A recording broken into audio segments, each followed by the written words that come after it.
जय श्री कृष्णा। आज जानकारी लेकर आए इस विषय के ऊपर कि जैसे कि बहुत सारे साधक साधिकाएं सिद्ध कुंजी का स्तोत्र पढ़ना चाहते हैं, दुर्गा सप्तशती पढ़ना चाहते हैं, शिव सहस्त्रनाम स्तोत्र पढ़ना चाहते हैं, मां बगलामुखी सहस्त्रनाम स्तोत्र पढ़ना चाहते हैं। कई प्रकार के स्तोत्र होते हैं जो साधक साधिकाएं पढ़ना चाहते हैं। तो प्रश्न ये उठता है कि क्या इनका गलत उच्चारण करने पर कुछ बुरा हो सकता है? क्या इनका गलत उच्चारण करने से किसी का बुरा हुआ है? इस विषय पर आज जानकारी लेकर आए हैं कि क्या वास्तव में कुछ बुरा हो सकता है इन स्त्रोतों को गलत उच्चारण करने से या नहीं हो सकता, और समझो कि कहां कौन सी चीज का क्या महत्व होता है। तो सबसे पहली बात तो यह है कि जब आप कोई स्तोत्र पढ़ते हैं और कोई अक्षर कोई शब्द आपको समझ में नहीं आता है कि इसमें उच्चारण कैसे करें, क्योंकि जिन लोगों को संस्कृत का थोड़ा बहुत भी ज्ञान होता है वो हिंदी और संस्कृत दोनों का उच्चारण अच्छे से कर पाते हैं, लेकिन जिनको संस्कृत का थोड़ा बहुत ज्ञान ना हो वो हिंदी में भी उच्चारण फिर गलतियां करते ही हैं, क्योंकि बहुत सारे शब्द ऐसे होते हैं, बहुत सारे अक्षर ऐसे होते हैं जो है संस्कृत के लेकिन हिंदी में भी उपयोग किए जाते हैं इस प्रकार से कि उच्चारण जो होता है वो आप नहीं कर पाते। तो इस अवस्था में आप क्या करें? देखिए, सबसे पहले तो आपको उच्चारण, आप वीडियो बहुत सारे हैं स्त्रोत के, उनमें आप स्त्रोत को सुन सकते हैं। अगर कोई शब्द आपको समझ में नहीं आ रहा है, आप बोल नहीं पा रहे हैं, उच्चारण आप नहीं कर पा रहे कि भाई हम इसमें बोलें क्या, कई जगह र और ह, हर में और ह में अंतर समझ में नहीं आता कि कहां पे पढ़ने में तो ह दिख रहा है, उच्चारण में सिर्फ र बोलना है, तो ये समझ में नहीं आ रहा हमको। तो बहुत सारी ऐसी दिक्कतें होती है। तो आप उसमें ये कर सकते हैं कि आप ऑनलाइन वीडियो सुन सकते हैं कि भाई इनका उच्चारण कैसे हो रहा है, क्या हो रहा है। इस तरीके से आप सुधार कर सकते हैं, क्योंकि ज्यादातर किसी भी स्त्रोत में दो चार शब्द ही ऐसे होंगे जो आपको समझ में ना आए। अब सवाल उठता है कि अगर कोई नहीं कर पाता है, गलत उच्चारण करता है, तो अगर कोई व्यक्ति, कोई साधक या साधिका किसी स्त्रोत में उच्चारण गलत करता है तो क्या उसके साथ कुछ बुरा हो सकता है? तो नहीं। किसी भी साधक या साधिका जो गृहस्थ लोग होते हैं, ये अपने में अगर कोई घर में कोई स्तोत्र का पाठ करते हैं, किसी प्रकार की चालीसा का पाठ करते हैं किसी भी देवी देवता की, तो इसमें किसी प्रकार की हानि नुकसान कभी नहीं होता। जब कोई अनुष्ठान करते हैं, जैसे कि किसी आश्रम में या किसी बड़े से मैदान में कोई यज्ञ करवाया जा रहा है, शतचंडी यज्ञ करवाया जा रहा है, जब कोई बड़ा अनुष्ठान होता है वहां पर उच्चारण सही होना चाहिए।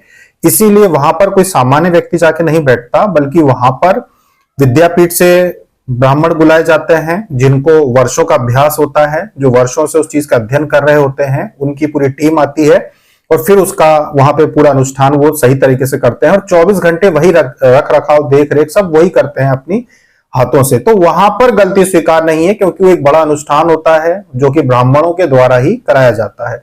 गृहस्थ लोगों पर वो नियम लागू नहीं होते। गृहस्थ लोग जिन्होंने वैसा कोई संकल्प नहीं लिया, कोई महायज्ञ करवाने का, बड़ा ऐसा महाअनुष्ठान कराने का गृहस्थ लोगों ने संकल्प नहीं लिया है, तो अपने घर में आप जो संकल्प लेते हैं थोड़ा बहुत पाठ का, 11 पाठ, 5 पाठ, 1 पाठ, इनमें किसी भी प्रकार का कोई भी नुकसान किसी भी साधक साधिका कभी नहीं होता और ना ही आज तक हुआ है, ना किसी की कोई हानि हुई है। अगर कोई गलत उच्चारण कर दे तब भी कोई हानि नहीं होती गृहस्थ साधकों की। तो इसीलिए जो भी साधक या साधिकाएं मन में ये सोचते हैं कि अगर हम घर में कोई भी स्तोत्र, कोई भी चालीसा का पाठ अगर हम करते हैं तो क्या इसमें त्रुटि होने पर, उच्चारण गलत होने पे कुछ बड़ा हमारे साथ हो जाएगा, तो नहीं होगा और ना कभी हुआ है, किसी के साथ ना हुआ है और ना होगा। हाँ, बड़े अनुष्ठान जो कि बड़े संकल्प के साथ किए जाते हैं, जैसे आपने देखा होगा बड़े बड़े नेता, बड़े बड़े लोग बड़े बड़े मैदानों में यज्ञशालाएं बनवाते हैं, बड़े अनुष्ठान का संकल्प होता है, उतने सारे ब्राह्मणों की आवश्यकता होती है, गिनती के अनुसार बिठाया जाता है, पाठ गिनती के होते हैं, सारी चीजें वहां पे की जाती हैं। वहां पर सब कुछ सही होना जरूरी है, क्योंकि वहां पे व्यक्ति वैसे बिठाए जाते हैं। ब्राह्मण बिठाए गए हैं तो उच्चारण सही होना चाहिए। गृहस्थ लोग घर में अगर कोई भी सेवा करना चाहते हैं, प्रभु की किसी भी प्रकार का कोई स्तोत्र पाठ करना चाहते हैं, उनके साथ कुछ भी गलत नहीं होता है। आप निश्चिंत होकर घर में पढ़ सकते हैं। ये चीज हमारे देश में अभी अध्यात्म की बात करें तो सबसे बड़ी समस्या यही है। हिंदू धर्म में, सनातन धर्म में सबसे बड़ी समस्या यही है कि डराने वाले लोग ज्यादा होते हैं, समझाने वाले लोग कम होते हैं। ज्यादातर लोग डराने का प्रयास करते हैं, वो कौन सी चीज कहां अप्लाई होना चाहिए उसको नहीं बताते। जैसे कि साधारण बाजार में जब आप घूमते हो, सामान जो चाहो आप लेके घूम सकते हो। लेकिन क्या वही सामान लेकर आप एयरपोर्ट पे या जब आप देश की सीमा पार कर रहे हो तब क्या आप उसको लेके घूम सकते हो? नहीं, वहां नियम बदल जाते हैं। वैसे ही इन अनुष्ठानों के भी नियम बदल जाते हैं साधारण व्यक्ति के ऊपर, और जब कोई बड़ा अनुष्ठान किया जाता है वहां पर। तो ऐसे लोगों से अगर आप जुड़ते हैं, ऐसे लोगों की बात सुनेंगे तो उनका काम ही होता है डराने का। एक बार हम नाम नहीं लेना चाहते पर हम गए भाई, उनके मंदिर में गए।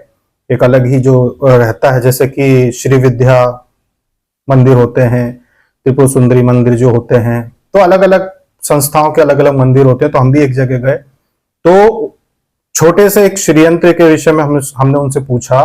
तो भाई आपस में उनकी बात हुई, जिनसे हमने पूछा आपस में उन्होंने बात की, बात करके अपने से ऊपर वाले को बताया जो कि किसी का अनुष्ठान करवा रहे थे बैठ के। फिर हम उनके पास गए, फिर उन्होंने हमको डराना शुरू कर दिया।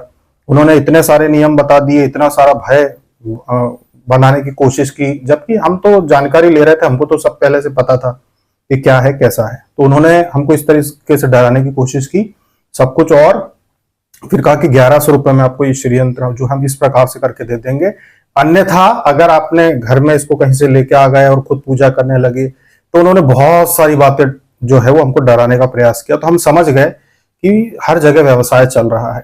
कहीं भी किसी भी ऐसे व्यक्ति से आप पूछोगे जो खुद ये काम करवाते हैं, तो निश्चित रूप से वो डराएंगे कि आप अगर कोई उच्चारण में गलती हो गई तो आपके साथ गलत हो जाएगा। अगर ऐसा होता तो जैसे कोरोना में लोग मरे, वैसे लोग घर में भी मर रहे होते हैं। जो चालीसा पढ़ते हैं, हनुमान चालीसा पढ़ते हैं, घर में उच्चारण में गलती होती है बहुत बार, दूसरे बहुत सारी चालीसा या स्तोत्र घर में पढ़ते हैं, तो ऐसे तो फिर हर दिन कोई ना कोई मरता। ऐसा कुछ भी नहीं होता है। ये सब पूरा की पूरा जो भय निर्माण करने का एक कारण होता है, जिससे कि सामने वाला डरे और फिर इनके आश्रमों में जाके इनसे अनुष्ठान करवाए कि भाई हमको तो छोटे से छोटा भी अगर है तो आप करवा दो। तो इसीलिए स्पष्ट रूप से इस बात को समझ जाएं, कोई भी स्तोत्र, कोई भी चालीसा अगर आप घर में पढ़ते हैं, उच्चारण में कोई गलती होती है, उससे कुछ भी आपके साथ अनिष्ट नहीं होता है, ना किसी के साथ आज तक हुआ है और ना होता है। हाँ, अगर आपको लगता है कि हाँ आपका उच्चारण किसी अक्षर में, शब्द में गलत है, तो उसका आप सुन सकते हो, ऑनलाइन देख लीजिए, वीडियो में देख लीजिए, सुन लीजिए कि भाई इसका उच्चारण क्या है। उसके बाद आपको वो पूरा स्त्रोत अच्छे से समझ में आ जाएगा, तो उसमें कुछ भी हानि नहीं होती। तो कृपया करके ऐसे लोगों से सावधान रहें जिनका काम डराने का है।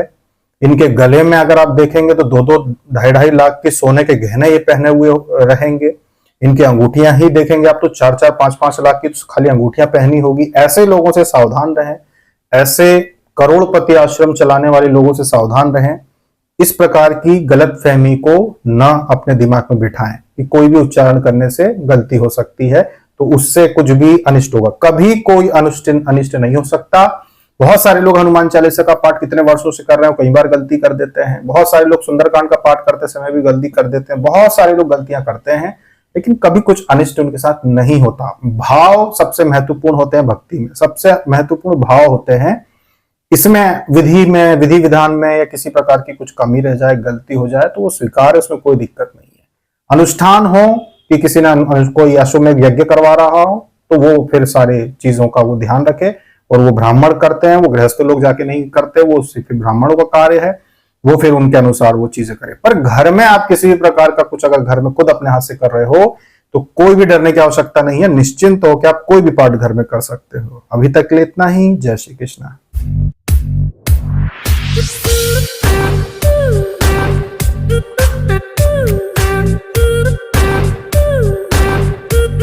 Thank you.